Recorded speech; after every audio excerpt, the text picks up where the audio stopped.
ఇది జీలకర్ర బెల్లం. ఇవి రెండు వేరు చేయలేనంతగా కలిసిపోతాయి. పెళ్లి తర్వాత భార్యాభర్తలు కూడా జీవితాంతం అలా కలిసి ఉండాలని ఇవి తలపై పెట్టిస్తుంది.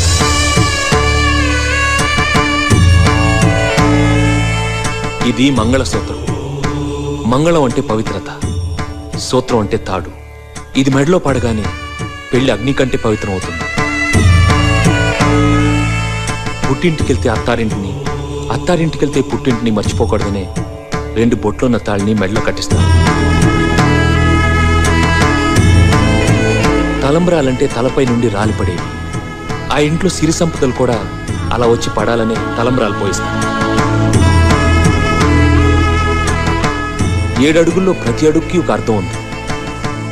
ఒకరి వెంట ఒకరు 7 అడుగులు నడిచి 6వ ప్రాణంగా 5వ తనాన్ని మూటగట్టుకొని 4 దిక్కుల సాక్షిగా 3 ముళ్ల బంధంతో 2 జీవితాలు ఒకటయ్యేదే పెళ్ళంటే.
జీలకర్ర బెల్లం పెట్టించడం అంటే బొమ్మలాట కాదు, తమాషా అంతకంటే కాదు. It is science.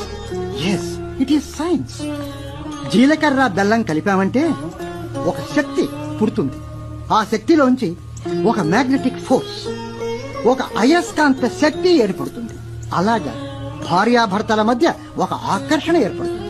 అసలు మన శాస్త్రం ఏమి చెబుతుందో తెలుసా? ఇక్కడ ఉంటుంది బ్రహ్మరంధ్రం, అది ఎప్పుడూ మూసుకునే ఉంటుంది. కానీ జీలకర్ర బెల్లం అక్కడ పెట్టగానే అది తెరుచుకుంటుంది.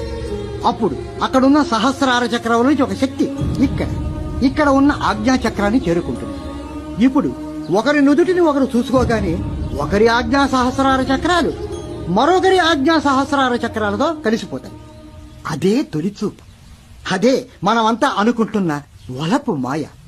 అదే 2 జీవితాలను కలిపి ఉంచే ప్రేమ బంధం.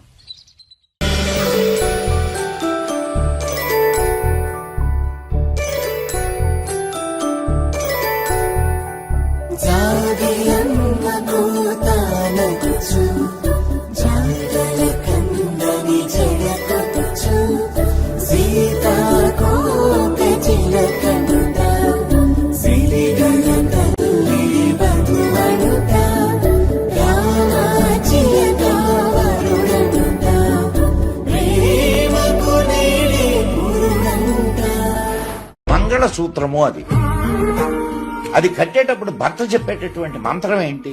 మాంగళ్యం తంతునానేనా మమ జీవన హేతునా కంటే భద్మాన్ శుభకే త్వం జీవ శరద శతం. ఓ కళ్యాణి, నీ మెడలో కడుతున్నటువంటి ఈ తాళి ఏదైతే ఉందో అది నా జీవన హేతు. దాని చేతికి కాలికి కట్టుకోను, ఇక్కడే పెట్టుకుంటా.